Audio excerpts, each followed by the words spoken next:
মরুর দেশ থেকে বীজ এনে খেজুর চাষে বাজিমাত করেছেন ভালুকার আব্দুল মোতালেব।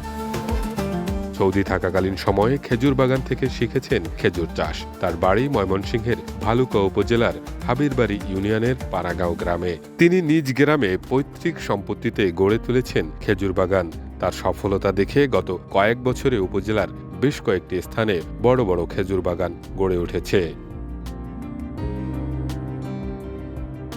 সংসারে সচ্ছলতা ফেরাতে ১৯৯৮ সালে সৌদি আরবে শ্রমিক ভিসায় কাজে গিয়েছিলেন আব্দুল মোতালেব। সেখানে গিয়ে ২০০১ সাল পর্যন্ত খেজুরের বাগানে কাজ করেন তিনি। তখন মরুভূমিতে বসেই দেশের মাটিতে খেজুর চাষের পরিকল্পনা করেন। এরপর ওই বছরই দেশে ফিরে আসেন তিনি। সঙ্গে নিয়ে আসেন রকমারি জাতের প্রায় ৩৫ কেজি খেজুর বীজ। পরে বাড়ির আঙিনায় ২ বিঘা জমিতে রোপণ করেন ২৭৫টি চারা, কিন্তু সেসব গাছে খেজুর হয়নি। এরপর আবারও চারা লাগালে আসেনি সফলতা। তবে আত্মবিশ্বাসী মোতালেবের তৃতীয়বারের চেষ্টায় মাত্র ২টি গাছে খেজুর হয়। বান্ডেল থাকলে প্রতি সেনমানিতে টাকা বাঁচবে।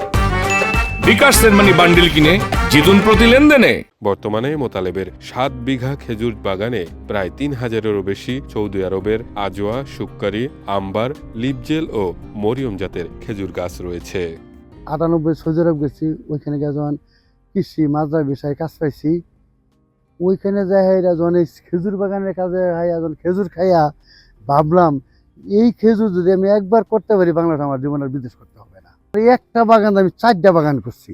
৭ বিঘা হলো আমার দেশি বিদেশি সৌদিয়ান খেজুর বাগান, খেজুর গাছ। এখানে গাছ আছে ৩,০০০। ৮,০০০ গাছের মধ্যে ৩ বছরের মধ্যে ৮,০০০ গাছের রস নেবো।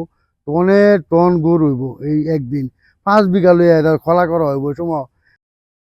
এখানে উৎপাদিত খেজুরগুলো তুলনামূলক বড় ও খেতে সুস্বাদু। স্বাদে গন্ধে সৌদির খেজুরের মতোই। বর্তমানে এই বাগানে খেজুরের পাশাপাশি চারাও বিক্রি হচ্ছে। মোতালেবের ৭ বিঘা জমিতে প্রায় ৩,০০০-এর অধিক খেজুরের ফলন হয়, আর বাকি ৭ বিঘাতেও দেশি বিদেশি জাতের মিশ্রণ করে রস উৎপাদনের কাজ চলছে। এবছরই প্রায় ৮,০০০ গাছ থেকে নামানো হবে রস। এ থেকে গুড় উৎপাদন করা হবে। আর এই বাগানে শ্রমিক হিসেবে নিয়মিত কাজ করছেন ওই এলাকারই ৩ জন কৃষি শ্রমিক। বাগানের গাছপালা এগুলা দেখাশোনা, গাছের গোড়া পরিষ্কার করা, এগুলা আর লুক টুক খাটানো, আর খেজুর টেজুর দেখাশোনা।